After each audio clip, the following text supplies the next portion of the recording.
Greetings, dear viewers. Welcome. Today I have a poem about none other than the one and only Magnus Carlsen, and the name of the poem is There Is Only One Magnus. First, I would like to give you the background of the poem. This is a poem about Magnus Carlsen first draw against an international master. So this was in the tournament Gausdal, and it was in the year 2001 against an opponent named Marian Petrov.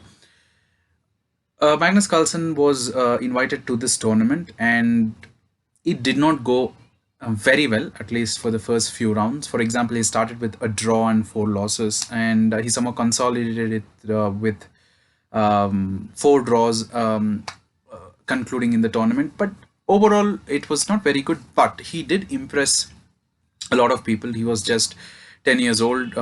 His rating was around 2062, and this particular game is the first time that he drew against an international master. And what was even more interesting is the statements made by the tournament director, tournament organizer, about the young Magnus Carlsen. Of course, he was already in the center of attention, and right now this may not be considered as something ultra impressive, because there are kids at the age of 10 who are able to pull this off with training. But at that time, this was excellent, considering Magnus drew against an international master who was and the opponent was roughly 400 points above him. Now I want to take you through the chess part of it very quickly, and this is Magnus playing black, and he comes up with an excellent plan to liquidate, and that makes the position risk free for him and enables him to actually conclude it with a draw. So in this position, Magnus goes in for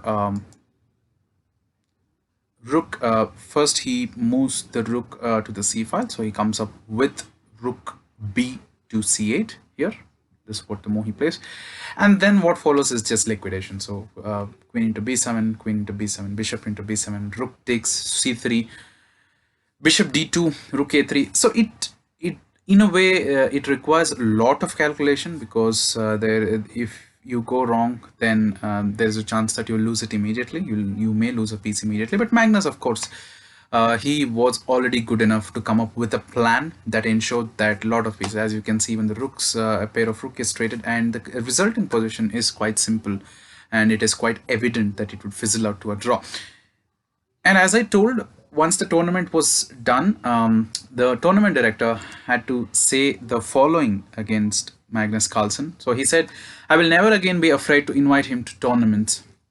There is just one Magnus, and he perfectly illustrates my motto: never underestimate children." And this in itself gives an indication about how Magnus was able to create a very good impression, and how a lot of people recognize that he had the potential to go far, very far. So this is the background of the poem. I explained you about the chess part. I explained you about the background. So let us dive into the poem and understand. The 10-year-old Magnus' sweet venture was that game against an international master. Facing Marian, Petrov and his Alapin, Carlsen knew that he had to struggle for a win. With a combination that led to liquidation, Magnus would employ the right action, drawing the game without much hassle, with a mindset which was stable.